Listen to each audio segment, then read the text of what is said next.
ইউসুফ আলাইহিস সালামের ঘটনা কোরআনের সবচেয়ে আহসান আল কাসাস, উত্তম ঘটনা। এইটা যদি বলি তাহলে মাশাআল্লাহ আজকের পুরো খুতবা চলে যাবে। ইউসুফ আলাইহিস সালামকে তার 10 ভাই মিলে কুয়ায় ফেলে দেয়। আল্লাহ সুবহানাহু ওয়া তাআলা সেখান থেকে উদ্ধার করে মিশরের রাজপ্রাসাদে তার ঠিকানা করে দেন। তাকে এত দামে বিক্রি করা হয় যে আর কেউ কিনতে পারে নাই। মিশরের বাদশা এত রূপ লাবণ্যতা সৌন্দর্যাল্লা দিয়েছিলেন, পৃথিবীর কোনো মানুষকে আল্লাহ এত রূপ লাবণ্যতা দেন নাই যেটা ইউসুফ আলাইহিস সালামকে দিয়েছিলেন। রাজপ্রাসাদে তিনি ফিতনার শিকার হয়ে শেষমেশ তার ঠিকানা হয় জেলে। আল্লাহ সুবহানাহু ওয়া তাআলা তাকে স্বপ্নের তাবির শিখিয়েছিলেন, যে কেউ কোনো স্বপ্ন দেখলে এটা হুবহু বলে দিতে পারতেন। ইউসুফ আলাইহিস সালামের সাথে দুইজন সঙ্গী তারা মানে জেলে গিয়েছিল। স্বপ্ন দেখে সকালে বলে যে ইউসুফ তুমি তো খুব ভালো মানুষ, আমরা দুইজনে দুটো স্বপ্ন দেখছি, একটু যদি বলতা। তো ইউসুফ আলাইহিস সালাম বললেন যে আল্লাহ আমাকে স্বপ্নের তাবির শিক্ষা দিয়েছেন। তখন তাদেরকে তাওহীদের দাওয়াত দিলেন, অন্যান্য কথা বললেন, তারপরে বললেন বলো তোমাদের স্বপ্ন। তখন একজন বলল যে আমি স্বপ্নে দেখছি যে আমার মাথায় রুটির খাঞ্চা ভর্তি, আমি যাচ্ছি আর পাখির টুকরায় টুকরায় ওই রুটিগুলো খাচ্ছে। আরেকজন বলল যে ইন্নী আসিরু খামরা, আমি স্বপ্নে দেখছি আমি ওই যে আঙ্গুর থেকে মদ তৈরি করছি। তখন বললেন আরে স্বপ্নের তাবির তো আমার কাছে একদম ক্লিয়ার, জিজ্ঞেস করছো বলাই লাগবে যে তুমি যে দেখেছো মাথায় রুটি পাখির টুকরা টুকরা খাচ্ছে, এই তো কালকেই রাজা মানে বাদশার লোকজন এসে তোমাদের দুইজনকে বের করে নিয়ে যাবে, নিয়ে তোমাকে মেরে শুলে চড়ায় রাখবে, পাখির টুকরায় টুকরে তোমার মাথার গোশত খাবে, আর তোমাকে মুক্ত করে দিয়ে আবার বাদশার খেদমতে তোমার নিয়োজিত করবে। বাদশার খেদমতে যদি তুমি যাও তাহলে বইলো আমারে অন্যায় ভাবে কতটা বছর ধরে জেলের ভিতরে ফালাই রাখা হয়েছে। যাই হোক, এরপরে ঘটনা ওরকমই ঘটলো। সে মুক্ত হয়ে একেবারে মুক্ত বিহঙ্গের নেই সে বিচরণ করছে, ইউসুফ আলাইহিস সালামের কথা কাছে ভুলে। আল্লাহ সুবহানাহু ওয়া তাআলা বাদশাকে এক ভয়ঙ্কর স্বপ্ন দেখাইলেন। দেখলো যে 7টা মোটা তাজা গাভী আর 7টা শকুন এগুলোকে খাচ্ছে, আর 7টা ছড়া কোন রকম ধান নাই চিটা, আর একটা ছড়ার মধ্যে অনেক ধান। এই স্বপ্ন দেখে সে বললো হায় আল্লাহ, কি স্বপ্ন। লোকজন ডাকা হইলো, বললো আমরা কেউ বুঝতে পারতেছি না এটা। তখন ওই লোকের মনে পড়ছে আল্লাহ স্বপ্নের হুবহু ব্যাখ্যা একজন জানে, আমাকে একটু ইউসুফের কাছে পাঠান, ব্যাখ্যা নিয়ে আসি। ইউসুফ আলাইহিস সালাম ব্যাখ্যা দিলেন। বাদশা বলল তাড়াতাড়ি ওরে বের করে নিয়ে আসো, এইটাই ব্যাখ্যা, আমার বুঝে আসছে, এইটাই ব্যাখ্যা। ইউসুফ আলাইহিস সালাম বললেন 7 বছর একটানা দুর্ভিক্ষ হবে, আর এর আগে 1 বছর আল্লাহ সুবহানাহু ওয়া তাআলা খুব ফসল দিবেন। তো ওই ফসল দিয়ে 7 বছর মোকাবেলা করা লাগবে। তখনকার রাজা বাদশা যারা ছিল তারা তার এখনকার মতো এত বড় সুর আর এত বাটপার ছিল না। রাষ্ট্রের চিন্তায় মানে ভেবুরে গেছে, সর্বনাশ, আমার দেশের লোকজন না খেয়ে মারা যাবে, আমি দায়িত্বশীল, কেমনে কি করবো। তখন সে বললো যে না, আমি এটা পারবো না মোকাবেলা করতে। ইউসুফ আলাইহিস সালাম বলেন ক্বালা জাআলনি আলা খাযাইনিল আরদি ইন্নী হাফিযুন আলীম, ভয় নাই, দুশ্চিন্তার কোনো কারণ নাই, খাদ্য ডিপার্টমেন্টটা আপনি আমার কাছে ছেড়ে দেন। বাদশা বলল তোমাকে খাদ্য ডিপার্টমেন্টের দায়িত্ব দেওয়া হলো। এরপরে যখন ফসল হলো, ইউসুফ আলাইহিস সালাম এগুলোকে এমন ভাবে গুদামজাত, এমন ভাবে ইয়া করলেন যে সম্পদের পাহাড় মিশরের মধ্যে, আশেপাশে ফিলিস্তিন, জর্ডান, সিরিয়া, অন্যান্য এলাকায় সমস্ত জায়গায় কোনো সম্পদ নাই, প্রচন্ড দুর্ভিক্ষ দেখা দিল। দুর্ভিক্ষে পরে ইউসুফ আলাইহিস সালামের ওই যে 10 ভাই, যেই 10 ভাই ইউসুফ আলাইহিস সালামকে ফেলে দিয়েছিল, তারা এইবার মিশরে আসলো রেশন নেওয়ার জন্য। ইউসুফ আলাইহিস সালাম দেখেই তাকে চিনলেন, ওহুম লাহু মুনকিরুন, তবে তারা আর ইউসুফ আলাইহিস সালামকে চিনল না। ছোট্ট ছিল, বড় হয়ে গেছে, দাড়ি গজিয়েছে, দায়িত্বশীল, খাদ্যমন্ত্রী, তার ইশারায় সব হচ্ছে। এরপরে জিজ্ঞাসা করলেন তোমরা কে, তোমরা কোত্থেকে এসছো? বলো আমরা অমুক জায়গা থেকে, আমরা নবী পরিবারের লোক। তা তোমরা কয়জন, তোমাদের বাড়ির মাথা গুনে গুনে রেশন দেওয়া হয়, 1 মাস 2 মাস চলবে, আবার আইসো, একসাথে সব দিয়ে দিলে সম্পদ নষ্ট হবে। এইভাবে সুন্দর করে তিনি সব বন্টন করছেন। বললো যে আমাদের আরেকটা ভাই আছে, একটা ভাই ছিল, এটা মরে গেছে, সেটা নাই, আর আরেকটা ভাই আছে, ওইটাকে বাবা ছাড়ে না, তার নাম হলো বিনিয়ামিন। বললো যে ঠিক আছে, দেখছো তো আমি কিভাবে দিই যে, আগে আমি বলে দিচ্ছি, আমি তোমাদেরকে চিনে রাখলাম, নেক্সট ওকে যদি না নিয়ে আসছো, তাইলে ওর রেশন তো দেওয়া হবেই না, তোমাদেরকে ফেরত দেওয়া হবে। যাই হোক, পরের তারিখে বাবাকে বুঝাই নিয়ে আসলো, লম্বা ঘটনা। সর্বশেষ এইভাবে চলতে চলতে ইউসুফ আলাইহিস সালাম তার ওই বিনিয়ামিনকে চুর সাজায়া রেখে দিলেন। এরপর ভাইয়েরা কান্নাকাটি শুরু করলো। বড় ভাই এসে বললো আমারে মাইরা ফেলো, আমারে বান্ধা রাখো, তবু ওরে ছাড়ো, আর আমার বাবা মরে যাবে, এর জন্য কান্নাকাটি। আমার বাবার নবী, আমার বাবা ইয়াকুব আলাইহিস সালাম, ইয়াকুব আলাইহিস সালামের ছেলে চুরি করতে পারে না, এটা যে কোনো একটা কিছু হয়েছে। তখন সর্বশেষ ইউসুফ আলাইহিস সালাম বললেন যে ক্বালা হাল আলিমতুম মা ফাআলতুম বিইউসুফা ওয়া আখিহি আনতুম জাহিলুন মনে পড়ে যখন তোমরা মূর্খ জাহেল ছিলে, ইউসুফের সাথে তোমরা কি বর্বর আচরণ করেছিলে? ইউসুফের সাথে কি বর্বর আচরণ করেছিলে? ইউসুফের সাথে কি বর্বর আচরণ করেছিলে? এটা বলার সাথে সাথে তাদের প্রাণক্রোশ, সর্বনাশ, ইউসুফের কথা এই লোক জানাই গেলে। হ্যাঁ, তখন ভালো করে তাকায় বলেন, ইন্নাকা লাআনতা ইউসুফ, তাহলে কি তুমি সেই ইউসুফ? তখন তিনি বললেন, হ্যাঁ আমি সেই ইউসুফ। কদ মান্নাল্লাহু আলাইনা, আল্লাহ আমার প্রতি দয়া করেছেন। যাও, ঠিক আছে। লম্বা ঘটনাকে সংক্ষিপ্ত করলাম। বললেন, আর তোমাদের কষ্ট করার দরকার নাই, বাবা, খালা, তোমাদের পরিবার পরিজন, ছেলে মেয়ে যা আছে সবাইকে নিয়ে মিশরে খাবার অভাব নাই, আমি দায়িত্বশীল, এখানে চলে আসো। তখন ওই ওই মিশরের যে বাদশা ছিল, তারা ছিল হাকসুস পরিবারের। হাকসুস, ফেরাউন, আজিজ, হাকসুস, এই ধরনের আরো বিভিন্ন রকম আগের, বহু আগের, তো এগুলি ৩৫০০ বছর আগের ঘটনা। হ্যাঁ,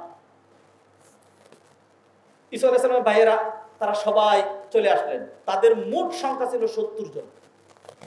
মোট সংখ্যা ছিল ৭০ জন। এরপরে হাকসুস বলল, ইউসুফ, তোমার বাবা, আমার এই যুগের বড় নবী, তোমার পরিবার, তোমার আত্মীয় স্বজন মিশরের সবচেয়ে ভালো জায়গা যেখানে, সেখানে তাদেরকে থাকতে দাও, তাদের ব্যবস্থাপনা যা করা দরকার আমি অর্ডার দিয়ে দিলাম, খুব সম্মান করা হলো। এই ইয়াকুব আলাইহিস সালাম এখানে আসার পরে ১৭ বছর বেঁচে ছিলেন, তারপরে তিনি মারা গেলেন। ইউসুফ আলাইহিস সালাম সর্বসাকুল্যে ১২০ বছর বেঁচে ছিলেন, এরপরে তিনি মারা গেলেন।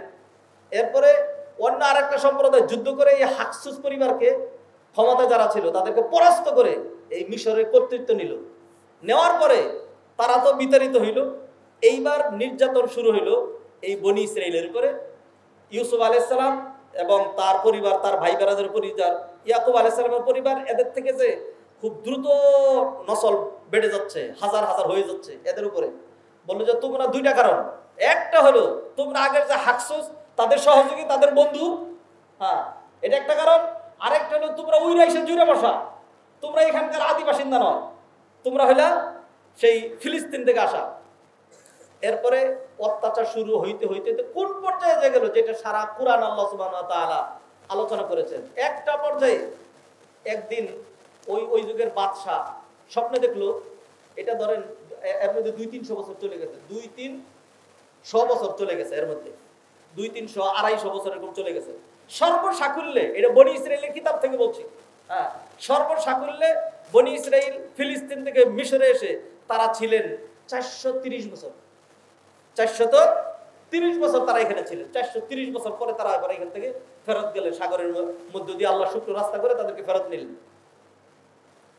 তো ওই যখন মুসা আলাইহিস সালাতু সালামের জন্মের কিছু পূর্বে, ধরেন ২-২৫০ বছর অতিক্রান্ত হওয়ার পরে বাদশা স্বপ্ন দেখলো ফিলিস্তিনের দিক থেকে একটা আগুন এসে মিশরের সকল ঘরবাড়ি জ্বালাইয়া দিছে, রাজা বাদশাকে একবারে শেষ করে দিছে, একেবারে সব শেষ।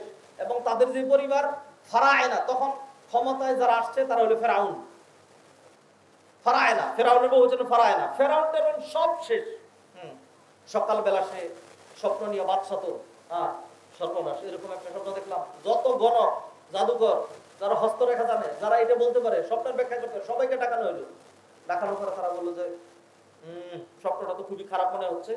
এই সব এবং এই যে আগুনে সব জ্বালায় দিছে, এত কিছুর মধ্যে এই যে এইখানে যারা নাকি বনি ইসরাইল যারা আছে, ইয়াকুব আলাইহিস সালামের পরিবার থেকে যারা বেড়ে উঠেছে, তাদের কোনো ক্ষতি হয় নাই। তখন তারা বললো যে এই বনি ইসরাইলের মধ্যেই এমন একটা ছেলে জন্মগ্রহণ করবে, যেই ছেলেটার হাতে মিশরীয়দের, ফেরাউনিদের, কিপ্তিদের, এদের পরাজয় হবে। তাই নাকি? না, পরাজয় হইতে দেওয়া যাবে না। মানুষ যাতে নিজের পরাজয় না হয় সেজন্য সমস্ত দরজা বন্ধ করে না, সব বন্ধ করে, শুধু একটা বন্ধ করতে পারে না, যেটা দিয়ে তার পরাজয় হবে। সবটাই বন্ধ করে, একটা বন্ধ করতে পারে না, যেটা দিয়ে তার পরাজয় হবে। তো যাই হোক, বন্ধ করে শেষমেশ চূড়ান্ত সিদ্ধান্ত দিল যে এখন থেকে বনি ইসরাইলীদের কোনো বাচ্চা হইতে পারবে না। কার্যকরী করা হলো, বাচ্চা হইলেই, তখন তার অন্য লুকানোর কোনো ব্যবস্থা ছিল না। কোন মায়ের পেটে সন্তান আছে, একেবারে গোয়েন্দা তৎপরতা চালানো হচ্ছে, ঠিক আছে, কবে বাচ্চা হচ্ছে, সেদিনকে বাচ্চাটা জবাই করে দেওয়া হবে, এরকম। এরপরে লোকজন বলেছে, ফেরাউন যেইভাবে লোকজন মারতেছি, আমাদের নিম্নমানের কাজগুলো কারা করবে, মানুষ তো একদম কমে যাচ্ছে। বললো যে তাই একটা কাজ করো। কি কাজ? বললো যে মেয়ে হলে বাচ্চায় রাখো, ছেলে হলে মেরে ফেলবো। আচ্ছা এটা একটা ভালো সিদ্ধান্ত। তো এটা কিছুদিন কার্যকরী করা হলো। তারপরে বলা হলো যে না, এমনি শুধু মেয়েদেরকে দিয়ে সব কাজ করা হয় না, ছেলে মানুষ লাগবে, কঠিন কাজগুলো তো মেয়েরা পারে না। তাইলে একটা কাজ করো, তাইলে 1 বছর সন্তান নিতে পারবে, আরেক বছর সন্তান নিতে পারবে না। মানুষ যখন পাগল হয়ে যায়, পাগলে কি না খায়, ছাগলে কি না খায়। এই কাজগুলো তারা করছে। এরপরে আল্লাহ সুবহানাহু ওয়া তাআলা এরই মধ্যে যেই বছর বাচ্চারা অনুমতি দিয়েছিল, হারুন আলাইহিস সালামের জন্ম, আর যেই বছর অনুমতি নাই সেই বছর মুসা আলাইহিস সালামের জন্ম। তো মুসা আলাইহিস সালামের জন্মের পরে মা তো খুব ভয় পাইলেন। আল্লাহ মুসা আলাইহিস সালামের মায়ের কাছে ওহী প্রেরণ করলেন, ওয়া আওহাইনা ইলা মুসা আন আরদিহি, নির্বিঘ্নে দুধ খাওয়াইতে থাকো, যদি ভয় লাগে তাইলে একটা সিন্দুক বানায়া ওটার ভিতরে ঢুকাইয়া ওই তোমার বাড়ির পাশে নদী, এখানে ছেড়ে দিয়ে রাখো, বাইদা রাখবা। গোয়েন্দারা সারাদিন ঘোরাঘুরি করে এসে দেখবে বাচ্চা নাই, কারো কিছু নেই। আর মুসা আলাইহিস সালামের মাকে আল্লাহ এমন বিয়ে করেছিলেন, আশেপাশে মানুষ টের পায় নাই, আশেপাশে মানুষ টের পায় নাই, বিদায় বাচ্চা হয়েছে এটা মানুষ জানেও না। তো লুকায় রাখছেন। আল্লাহ সুবহানাহু ওয়া তাআলার একটা প্ল্যান আছে। আল্লাহ সুবহানাহু ওয়া তাআলা ওই নদীর পানিকে বললেন ঢেউয়ের বাড়ি দিয়া এই সিন্দুকটা ছুটাই নিতে। পরে একদিন এটা ছুটে একদম ফেরাউনের ঘাটে গিয়ে ভিড়ল, সেখান থেকে তারা উঠায় নিল। এরপরে মুসা আলাইহিস সালামের যে বিশাল লম্বা ঘটনা, কিভাবে কি হলো বলার মতো সময় নাই। মুসা আলাইহিস সালাম এইভাবে আল্লাহ তাআলা চাইলেন, তাকে বাঁচায় রাখলেন। ফেরাউন তাকে মারতে পারলো না, মেরে ফেলতে চেয়েছিল, মেরে ফেলতে পারলো না। সর্বশেষ যখন মেরেই ফেলবে, চূড়ান্ত বুঝছে না এটা সাংঘাতিক বুঝবেন বাচ্চা, ছোট্ট বাচ্চা, সবাই আদর করে, আসি আদর করে, কিছুই করে না। ফেরাউন যখন চুমা দিতে গেছে, আস্তে করে ছোট্ট একটা হাত ঘুরে মেরে দিছে। ফেরাউন মনে করছে যে এমন জোরে লাথি মারছে আমার সামনের মধ্যে, সর্বনাশ, সেটা বুঝা নাহলে আমারে সর দিল কেন। অন্যদেরকে আসিয়া বললো না, বুঝে না, তুমি পাগল নাকি। পরীক্ষা করার জন্য সামনে জ্বলন্ত অঙ্গার এবং এক তস্তরি স্বর্ণ দেওয়া হলো, দেখি সে কোনটা ধরে। আসিয়া আল্লাহকে ডাকতে থাকলেন। মুসা আলাইহিস সালাম একটা জ্বলন্ত অঙ্গার ধরে মুখে দিয়ে দিলেন। এরপর জিব্বা গেল পুড়ে, আসিয়ার পাওয়ার বাইরে গেল। তুমি সারা জীবনই গাদা ছিলা, বাচ্চাটার জিব্বাটা বললো এখন। ফেরাউন তো একবার হতভম্ব হয়ে গেছে, কি আর করবে। দেখে আল্লাহ সুবহানাহু ওয়া তাআলা বাঁচাই দিলেন। যখন যুবক হয়েছে, শহরে গিয়ে দেখে ফেরাউনের দলের লোক বনি ইসরায়েলের উপর যেইভাবে জুলুম করে, জুলুম করছে ওইভাবে, ক্ষমতাসীন দলের। তো এখন ওই লোক বলল, ফাস্তাগাসাহুল্লাযী মিন শিয়াতিহি আলাল্লাযী মিন আদুহি ফাওয়াকাযাহু মূসা ফাকাদা আলাইহি ক্বালা হাযা মিন আমালিশ শাইতান। মুসা আলাইহিস সালামের কাছে সাহায্য চাওয়ার পরে মুসা আলাইহিস সালাম সুন্দর করে বুঝাইলেন, বুঝবে না। যখন মুসা আলাইহিস সালামের দিকে তেড়ে আসছে, তখন মুসা আলাইহিস সালাম বুঝলেন আগাইলে কিন্তু দিব ঘুষি একটা। পরে বললো যে আরে ঘুষি দিবি মানে, তোরা হলি বনি ইসরাইল, আমরা হলো ক্ষমতা, আমারই ঘুষি দিবি। যখন আগে আসছে মুসা আলাইহিস সালাম, ওয়াকাযাহু মূসা, খালি একটা ঘুষি দিয়েছেন, ঘুষি দেওয়ার সাথে সাথে মরে গেছে একদম। এরপরে আরো বড় ধরনের ঘটনা, এগুলি বলা অন্য সময় বলবো ইনশাআল্লাহ। মুসা আলাইহিস সালামকে ফেরাউনের বাড়ি থেকে একজন দৌড়ে এসে বললো যে মুসা, পাথাইলে পথ দিয়ে আসছি, এই জন্য আমি আসতে পারছি, বিশাল বাহিনী তোমার মেরে ফেলার জন্য রেডি, পারবা না এতগুলো লোকের মোকাবেলা করতে। ফখরুজ ইন্নী লাকা মিনান নাসিহিন, আমি তোমার হিতাকাঙ্ক্ষী, পালাও। মুসা আলাইহিস সালাম চলে গেলেন মাদিয়ান নগরীতে। মাদিয়ান নগরীতে যাওয়ার পর আল্লাহ সুবহানাহু ওয়া তাআলা তার বাসস্থানের ব্যবস্থা করে দিলেন। শুআয়ব আলাইহিস সালামের এক মেয়েকে বিয়ে করলেন, 10 বছর থাকলেন। 10 বছর পরে বললেন, শ্বশুর বাবাজি বিদায় দেন, আমার মা, আমার ভাই, আমার বংশীয় লোকজন দারুণভাবে মজলুম হচ্ছে, আমি আর বসে থাকতে পারছি না, আমার জানবাজি রেখেই আমাকে মারুক কাটুক যেটা করুক, আমাকে সেখানে যেতেই হবে। তারপর ওরা দিলেন, আল্লাহ সুবহানাহু ওয়া তাআলা রাস্তা থেকে নবী বানাইলেন, মুজিজা দিলেন, তার হাতের লাঠি ছাড়িয়ে দিয়ে সাপ বানায় দেখাই দিলেন। আল্লাহ বললেন, মুসা খামাখাজা যাচ্ছ, আবার একটা লোক মাইরে আসছো, এইবার ফেরাউনের ক্ষমতা আরো অনেক বেশি, এমনি চলে যাচ্ছ, পারবা না।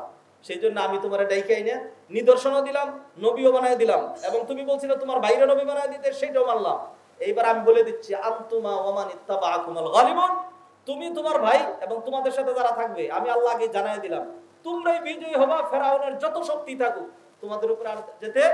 তারপরেও গিয়ে দাওয়াত দাও, সুন্দর করে দাওয়াত দিবা। যদি দাওয়াত না শুনে, তাহলে সর্বশেষ বলবা, আন আরসিল মা'আনা বনি ইসরাঈল ওয়া লা তু'আযিবহুম, বনি ইসরাঈলকে আমাদের সাথে ছেড়ে দেন, আর আযাব দিয়েন না, এদেরকে আর কষ্ট দিয়েন না, আমরা আপনাদের দেশেই থাকবো না, আমরা তো আরেক দেশ থেকে আসছিলাম, ঠিক আছে, সাগর পার আমরা ওই দেশে চলে যাব। সর্বশেষ ফেরাউন এই কথাও রাখলো না। এবার আল্লাহ ওহী নাযিল করলেন, ওয়া আওহাইনা ইলা মূসা আন আসরি বিইবাদি ইন্নাকুম মুত্তাবাউন, এই আয়াত খুদ্া শুরুতে তেলাওয়াত করেছিলাম। মূসা বলে দিচ্ছি, রাতের আধারে লুকায়া পালিয়ে চুরের মতো যেতে হবে, আমনালে ফেরাউন যেতে দিবে না। মূসা আলাইহিস সালাম বনি ইসরাঈলদেরকে কানে কানে জানাই দিলেন। বনি ইসরাঈলের সবাই মিলে এক রাতে তারা রওনা হলেন। একেবারে প্রবাতে গিয়ে তারা সাগরের কিনারে উপনীত হলেন। সকাল যখন হয়ে গেছে, এবার তারা দেখলেন বিপদ অত্যাসন্ন, সামনে বিশাল সাগর, শিপ নাই, জাহাজ নাই, নৌকা নাই, কিচ্ছু নাই। হ্যাঁ, লক্ষাধিক মানুষ, কিভাবে তারা পার হবে? হ্যাঁ, কিভাবে তারা যাবে? তখন মুসা আলাইহিস সালামের সঙ্গীরা বললেন, হায় আল্লাহ, সর্বনাশ, ওই যে ধুলা উঠছে, নিশ্চিত ফেরাউন বাহিনী আসছে, সর্বনাশ। হয়তো ফেরাউন বাহিনী এসে একদম কচুকাটা করে ফেলবে, আর না হয় যদি ওই কচুকাটা থেকে বাঁচতে চাই সাগরে জাপ দেব, এখানে সলিল সমাধিস্থ, মৃত্যু ছাড়া আমাদের কোনো আর কোনো উপায় নেই। মুসা আলাইহিস সালাম তারা এটা বললো, মুসা আলাইহিস সালাম বললেন, ক্বালা কাল্লা ইন্না মাইয়া রাব্বি সায়াহদিন, কশিন কালেও না, আমার সাথে আমার আল্লাহ আছেন, তিনি পথ দেখাইবেন। ফাওহাইনা ইলা মুসা আনিদরিব বিআসাকাল বাহার, আল্লাহ বলছেন আর আমি তৎক্ষণাৎ মুসাকে ওহী দিলাম, ও মুসা হাতের লাঠি দিয়া সাগরে আঘাত করুন। মুসা আলাইহিস সালাম সাগরে আঘাত করলেন, ফানফালাক, সাগর দ্বিখণ্ডিত হয়ে গেল, পানিগুলো দেয়ালের মতো, পাহাড়ের মতো স্বচ্ছ কাচের দেয়াল হয়ে দাঁড়িয়ে থাকলো। আমি বললাম আরো বাড়ি দেন। বনি ইসরাইলের 12টা গ্রুপ ছিল, মুসা আলাইহিস সালাম 12 গ্রুপকে বললেন 12টা রাস্তা দিয়ে প্রবেশ করো, শুকনো রাস্তা, স্বচ্ছ কাচের দেয়ালের মতো পানি দাঁড়িয়ে আছে, এই সাইড দিয়ে লোকজন যাচ্ছে, এরা দেখছে, তারা দেখছে, একজন আরেকজনের আওয়াজও শুনছে, মাঝখানে পানি কাচের দেয়ালের মতো। ফানফালাকা ফাকানা কুল্লু ফিরকিন কাত্তাউদিল আযীম। আল্লাহ সুবহানাহু ওয়া তাআলা হুবহু কথাগুলো কোরআনে বললেন। মুসা আলাইহিস সালাম চলে গেলেন, ফেরাউন ততক্ষণে তার বাহিনী সহ চলে আসলো, আইসা এখানে একটা গরম ভাষণ দিল। সে বলল, দেখছো, আমার জন্য আজকে সাগর পর্যন্ত শুকিয়ে রাস্তা বানিয়ে দিয়েছে। আমার জন্য মানে তার পক্ষে না, আর কি তার বিপক্ষে। সে মনে করছিল তার কল্যাণে, তার অকল্যাণে। বলো যে ঢুকো এখান থেকে, ওদেরকে যেতে দেওয়া হবে না। ওই পার থেকে কোথায় যাবে? আমাদের অনেকে ধমক দেয় না যে 50 হাত মাটির নিচ থেকে উঠে নিয়ে আসবো, কোথায় পালাবে? আরে বেটা, তুই পালাবি কোথায়? হ্যাঁ, তো বললো যে ওই কিনার থেকে ধরে নিয়ে আসবো। অহংকার মানুষকে শেষ করে দেয়। বিনয়ীদেরকে আল্লাহ বলছে, ওয়ানুরিদু আন নামুন্না আলাল লাযিনা ইসতুদঈফু, আমি আল্লাহর প্ল্যান ছিল যারা দুর্বল তাদেরকে উঠাইয়া দিব, আর যারা সবল তাদেরকে কি করব? অহংকারের কারণে। এরপরে ফেরাউন বাহিনী এখানে ঢুকলো, ঢুকার পরে আল্লাহ সুবহানাহু ওয়া তাআলা পানিকে অর্ডার দিলেন, আগে যেরকম ছিল ওরকম হয়ে যাও। মুসা আলাইহিস সালামের সাথে যারা ছিলেন একজনও ডুবলো না, আর ফেরাউনের সাথে যারা ছিল একজনও বাঁচলো না। সুবহানাল্লাহ। এই যে ঘটনা বলতেছিলাম, এইটা কি আর জুমার খুতবার আধা ঘন্টার আর 1.5 ঘন্টার আলোচনা? এটা না, এটা অনেক লম্বা আলোচনা। বলছিল কোরআনে অজস্র আয়াতগুলি তো তেলাওয়াত করি নাই। এই ঘটনা যেই দিন ঘটেছিল সেই দিন হলো আশুরা। এরপর থেকে মুসা আলাইহিস সালাম ওই সাগরে কিনারে দাঁড়ায় দেখছেন তো, আহা, সাগরের এরকম ঢেউ, হ্যাঁ, একটাও বাঁচলো না। এত বীর পুরুষগুলো সব শেষ, চোখের সামনে, সংবাদ না, চোখের সামনে তাকিয়ে তারা দেখলেন। হ্যাঁ, আর আমরা একজনও বললাম না, আল্লাহ আমাদেরকে বাঁচাই দিলেন। এরপরে মুসা আলাইহিস সালাম তার অনুসারীরা ওই দিন রোজা রাখতে শুরু করলেন।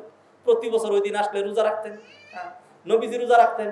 এরপরে হলো মক্কার কুরাইশরা, যারা আহলে কিতাব না, তারাও রোজা রাখতেন। কারণ এটা ইব্রাহিম আলাইহিস সালামের শরিয়ার কারণে, মুসা আলাইহিস সালামের ধর্মের কারণে না। কারণ এই দিনের কথা বললাম না, এর আগে নবীরাও রোজা রাখতেন। কারণ মক্কার লোকজন ধর্মের যৎসামান্য যা জানতো, এটা মুসা আলাইহিস সালামের ধর্ম না, ঈসা আলাইহিস সালামের ধর্ম না, ইব্রাহিম আলাইহিস সালামের ধর্ম। কারণ ইব্রাহিম আলাইহিস সালামের সম্পর্ক কি? কারণ হলো ইব্রাহিমের পুত্র ইসমাইল, তাদেরই তো মক্কায় কি আগমন। হ্যাঁ, সেই ধর্ম তারা জানতেন, সেই অনুযায়ী তারা রোজা রাখতেন। নবীজি রোজা রাখতেন, হিজরতের আগে রোজা রেখেছেন। নবীজি কোনোদিন আশুরার রোজা বাদ দেন নাই। মদিনায় এসে দেখেন ইহুদিরা রোজা রাখে, জিজ্ঞাসা করেন, কিরে হে, তোরা রোজা রাখিস কি লিগে? হ্যাঁ, তখন বললো যে আপনি জানেন না? তো নবীজি তো সব জানেনি। হ্যাঁ, তখন নবীজি সাল্লাল্লাহু আলাইহি সাল্লাম বললেন, মুসার ধর্মের কোনো খবর নাই, কিতাবকে খান করেছো, কিছুই ঠিক রাখো নাই, মুসার কথা মানো নাই, আদর্শ রাখো নাই। এই দিন একটা খালি রোজা রাখলে কি মনে করছো তোমরা মুসার অনুসারী? নাহনু হাক্কু ওয়া আউলা বিমুসা মিনকুম, মুসার প্রকৃত অনুসারী হলাম আমরা। হ্যাঁ, এরপর নবীজি তাদের সামনে বলে, তোমরা সবাই রোজা রাখবা। হ্যাঁ, তারা তো রোজা রাখতেনি, নবীজি রোজা রাখতেন। তাদেরকে জানাইলেন, দেখো আমরাও কিন্তু এই দিন রোজা রাখবো।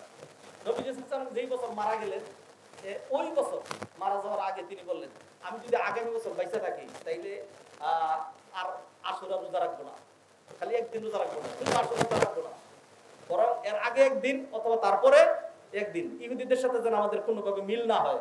সুমু ইয়াওমান ক্বাবলাহু আও ইয়াওমান বা'দাহু, নবীজি সাল্লাল্লাহু আলাইহি ওয়াসাল্লাম বললেন, তোমরা এর আগে একদিন তারপরে একদিন রোজা রাখবা, যাতে ইহুদিদের সাথে কি না হয়, মিল না হয়। হাদরান মজলিস মুসল্লিয়ানে কেরাম, আশুরার যে প্রকৃত ইতিহাস, সত্য ইতিহাস যেটি বলছিলাম, 10 ভাগের 1 ভাগ আপনাদেরকে বলা হয়েছে, বাকিটা সময়ের কারণে বলা হয়নি, এটাকে বাদ দিয়ে যাওয়া হয়েছে। এত সুন্দর উপাখ্যান হকের বিজয়। আল্লাহ সুবহানাহু ওয়া তাআলা যেখানে মুসা বনী ইসরাইল কিছুই করতে পারলেন না, এদের সাথে কুলে উঠতে পারলেন না, এদের সামনে টিকতেও পারলেন না, দাঁড়াইতেও পারলেন না, আল্লাহ বলেন কিছুই লাগবে না, আমি আল্লাহ সুবহানাহু ওয়া তাআলা যেখানে কেউ নাই সেখানে কে আছেন, যেখানে কেউ পারে না তখন কে পারবে, বলে আমাকে ঠেকায় কে, ও তোমার ঠেকানো হলে কেউ নাই, আল্লাহ তোমার ঠেকাইতে পারবে না। হ্যাঁ, আমার চেয়ে বেশি বুঝে কে, তোমার চেয়ে বেশি বুঝনে হলে কেউ নাই, আল্লাহ তোমার চেয়ে ভালো বুঝে না। হ্যাঁ, আমার চেয়ে বেশি ক্ষমতা কার, তোমার চেয়ে বেশি ক্ষমতা কার নাই, আল্লাহরও নাই। এই ধরনের অহংকারী, গর্বিত আর এই ধরনের নেককারজনক, লাঞ্ছিত কোনো ধরনের কথাবার্তা, কোনো অ্যাক্টিভিটিস, কোনো চালচলন, কোনো কিছু যেন আমাদেরকে দিয়ে না হয়। কি হবে? বিনয়। আমি কি দাস, আমার বাপ দাদা কি গুলাম, হ্যাঁ, আমার মা দাসী, আমি কি ভিক্ষুক, আমি কি কাঙ্গাল, আমি কি বান্দা। নিচু হবেন, আল্লাহ উঁচা করে দেবেন। দুর্বল হবেন, আল্লাহ সবল করে দেবেন। সবলতা দেখাবেন, নিজের পাওয়ার দেখাবেন, আল্লাহ সুবহানাহু ওয়া তাআলা পাওয়ারকে ইউজ করে দিবেন। আল্লাহ আমাদেরকে বুঝার তৌফিক এনায়েত করেন। হাদারান মজলিস, এই হলো আশুরার প্রকৃত ইতিহাস। আশুরা কেন্দ্রিক, মুহররম কেন্দ্রিক শুধু একটা আমল, করণীয় কি শুধু একটা। আরেকবার আই রিপিট দিস, একটা ছাড়া দ্বিতীয় আশুরার নির্দিষ্ট কোনো আমল নাই।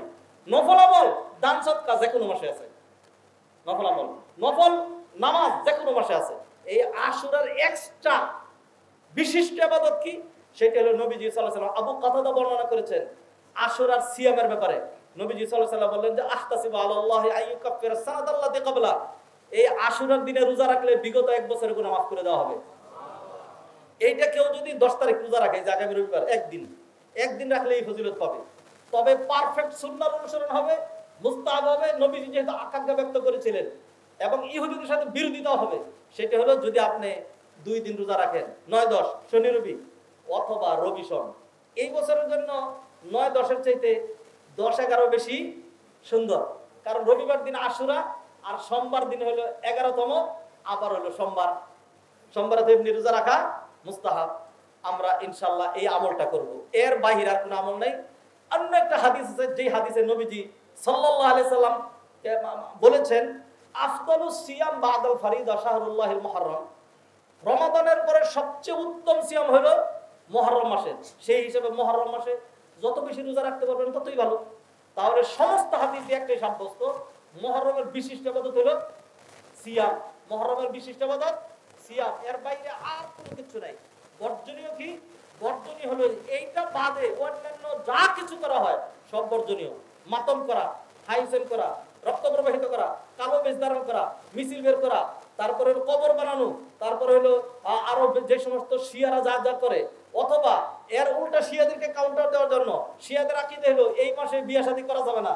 যাদের বিয়ে শাদী আগে হয়ে গেছে, এই 1 মাস মুহররম মাসে স্বামী স্ত্রী আলাদা ডিটাচ থাকতে হবে।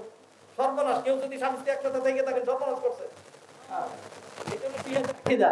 হ্যাঁ, একসাথে থাকা যাবে না, হাতে মেহেদি দেওয়া যাবে না, তারপরে চোখে সুরমা দেওয়া যাবে না, আনন্দ ফুর্তি করা যাবে না, কোন রকম অনুষ্ঠান করা যাবে না, মুরগি জবাই করা যাবে না, গরু জবাই করা যাবে না, খাসি জবাই করা যাবে না। এই মাসে হলো দুঃখের মাস, এই মাসে হলো কষ্টের মাস, কারবালার জন্য, শুধু কারবালার জন্য, আগের কোন ইতিহাসের জন্য না।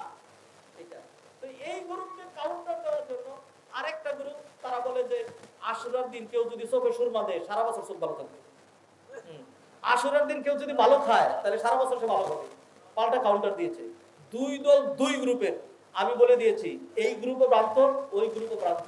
মাঝখানে কোনটা? আমরা হলাম জালনাকুম উম্মাতান ওয়াসাতা। আল্লাহ আমাদেরকে বলেছেন তোমরা হলো মধ্যম উম্মত। আমরা কি করব? নবীজি যা করেছিলেন। এটা কি ভালো খাওয়া দাওয়া নাই, আর এই দিন মিছিল মিটিংও নাই। আমাদের কাজ কি? আমাদের কাজ হলো এই দিন রোজা রাখা, সিয়াম পালন করা। আল্লাহ সুবহানাহু ওয়া তাআলা আমাদেরকে তৌফিক এনায়েত করেন। এর বাহিরে যা যা দেখতে পাচ্ছেন সব বর্জনীয়। খামাখা আলোচনা করা অন্যান্য যে সমস্ত দেখছে কারবালার এই ঘটনা ঘটেছে, এইগুলি করতে করতে আরো কোথায় যাবে? শেষ আরো সামনে আগায়া মুআবিয়া রাদিয়াল্লাহু তাআলাকে গালিগালাজ করতে হবে। এরপরে আর এজিদের প্রসঙ্গ আসলে তার কোনো কথাই নেই। এরপরে বলবো যে ওই গ্রুপের যারা এখন বর্তমান আরব শাসক যারা আছে তারা হলো ওই গ্রুপের। হ্যাঁ, ওরে বাবারে আর কত কিছু। আপনি জান্নাতে বেরিয়ে আসছেন, আপনারা খুব আগাইছেন। হ্যাঁ, আরবরা খুব খারাপ। হ্যাঁ, তারা তাদের রাষ্ট্র করতে পারে নাই, কিছুই করতে পারে নাই, আপনি খুব করছেন। হ্যাঁ, আরেকজনকে যে খলখলাইয়া দু বলেন, একটু নিজের দিকে তাকাইয়া দেখেন। হ্যাঁ, হাত ধরে নেমে যদি থামেন এইখানে আসেন, কোরআন সুন্নাহর রঙে রঙিন হই, কোরআন সুন্নাহর আলোয় আলোকিত মানুষ হই। আল্লাহ সুবহানাহু ওয়া তাআলা আশুরা কেন্দ্রিক আমাদেরকে যে আমল দিয়েছেন, একদিন রোজা রাখলে 1 বছর গুনাহ মাফ হয়। আশা করি এই রোজাটা আমরা কেউই বাদ দেব না ইনশাআল্লাহ। আমাদের পরিবারের লোকজনকে আমরা বলবো। এছাড়া অন্যান্য যত তৎপরতা আছে, হ্যাঁ, রক্ত যে এরকম করে ব্লেড নিয়ে চাকু নিয়ে বুকের মধ্যে মেরে বীর দর্পে রক্ত দেখাচ্ছে এরকম করে, হাই হোসেন হাই হোসেন। হ্যাঁ, তা হাই ফজর কোথায়? হাই জোহর, হাই আসর, হাই মাগরিব, হাই এশা, হাই দিন, হাই কোরআন, হাই সুন্নাহ, হাই শরিয়া, কোনো কিছুই তো নাই। আগুন, জ্বলন্ত আগুন দিয়ে পায়ের মধ্যে কি দেয় না জানে, আগুনের উপরে দৌড় দিয়ে আগুনের উপরে হাইটা যায়। জ্বলন্ত অঙ্গার এইখানে একজনকে এই আগুন নিয়ে খেলতাম, এই কষ্ট করতে হবে এরকম করে একজনটা দুইজনে ধরে এরকম আগুনের উপরে দিয়ে তাপের মধ্যে বীর করে দেখাচ্ছে, হ্যাঁ আগুন তাপ লাগুক সহ্য করবো। হ্যাঁ, হোসেন রাদিয়াল্লাহু তাআলা জান দিয়ে দিয়েছেন। শেষমেশ এরকম করতে করতে দেখলাম ভিডিওতে দেখেন ইউটিউবে, ওই যে যারা আগুনের ভিতরে পড়তেছিল গেছে পইরা, একের সাথে সাথে শেষ। নাউজুবিল্লাহ মিন জালিক, সাথে সাথে শেষ। কোথায় গেলি? এইগুলি কি দিন ধর্মীয় কোনো কাজ? মানুষ এখন ওইগুলি করে। ঢাকার মহিলারা চিনে না, জানে না। আমি যখন লালবাগ মাদ্রাসায় পড়েছি, পুরান ঢাকা দেখার দেখেছি দুধ, প্রচুর দুধ জমা রাখবে, অনেক দুধ কিনবে। কারণ কি, এই দিন যে ওই যে মিছিল বের হবে, ঘোড়া টোরা নিয়ে যেগুলো যাবে, এটা হুসাইনি ঘোড়া, এই ঘোড়ায় দুধ আই না সমানে ঘোড়ার পায়ে ঢেলে দিচ্ছে, ঘোড়ার পা দুধ দিয়ে দিয়ে দিতে হবে। কোনাকে দেয়, বলার মতো আর সময় নাই। এই জন্য এক কথায় বললাম, সিয়াম সারা এই মাসে এবং আশুরায় আর দ্বিতীয় সুন্নাহসম্মত সাব্যস্ত কোনো আমল নাই। এর বাহিরে যা সব হয়তো রাফিজি তৎপরতা, না হয় শিরিক, না হয় বেদাত, না হয় ভ্রষ্টতা, না হয় জঘন্য রকম হারাম, যেই কাজের সাথে ইসলাম ধর্মের কোনো সম্পর্ক নাই। আল্লাহ সুবহানাহু ওয়া তাআলা এই কাজগুলো থেকে আমাদেরকে মুক্ত রাখুন। আশুরা কেন্দ্রিক আল্লাহ সুবহানাহু ওয়া তাআলা আমাদেরকে যেই আমল দিয়েছেন, সিয়াম, এবং নবীজি বলছেন একদিন রোজা রাখলে 1 বছরের গুনাহ মাফ। আমরা যদি 2 দিন নাও পারি, তবু 1 দিন অন্তত রোজা রাখবো। আর 2 দিন পারবো না কেন? যেই জাতি 30 দিন রোজা রাখতে পারে, শাওয়ালে এসে আবার 6টা রোজা রাখতে পারে, সেই জাতিগুলি যে 2টা পারে না, পারবো ইনশাআল্লাহ। আল্লাহ সুবহানাহু ওয়া তাআলা আমাদেরকে তৌফিক এনায়েত করেন। আকুলু কওলি হাযা ওয়াস্তাগফিরুল্লাহ লি ওয়া লাকুম ওয়া লিসাইরিল মুসলিমিন ফাস্তাগফিরুহু ইন্নাহু হুয়াল গফুরুর রাহিম।